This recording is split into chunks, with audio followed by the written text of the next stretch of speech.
بسم اللہ الرحمن الرحیم نحمدہ و نصلی علی رسولہ الکریم۔ صحیح البخاری کتاب الصلاۃ باب 49 الصلاۃ فی مرابض الغنم، یعنی بکریوں کے باڑے میں نماز پڑھنا۔ روایت نمبر 429۔ ابو طیاہ نے حضرت انس بن مالک رضی اللہ عنہ سے روایت کی، کہا کہ نبی صلی اللہ علیہ وسلم بکریوں کے باڑے میں نماز پڑھا کرتے تھے۔ پھر میں نے انہیں بعد میں یہ کہتے ہوئے سنا کہ مسجد بنوائے جانے سے پہلے آپ صلی اللہ علیہ وسلم بکریوں کے باڑے میں نماز پڑھا کرتے تھے۔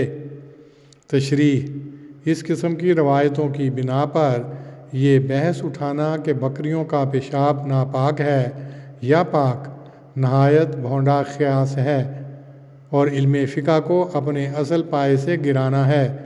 نبی صلی اللہ علیہ وسلم کی فطرت پاک تھی اور آپ پاکیزگی اور صفائی کا از حد خیال رکھتے تھے۔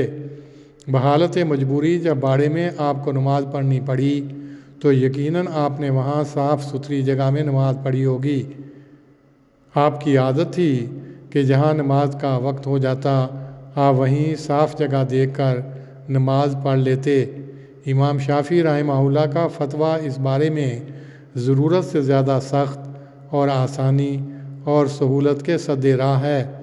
وہ ان جگہوں کو بوجہ پیشاب اور گوبر سے ملوث ہونے کے احتمال کی بنا پر ناپاک قرار دیتے اور اس میں نماز پڑھنا ناجائز سمجھتے ہیں۔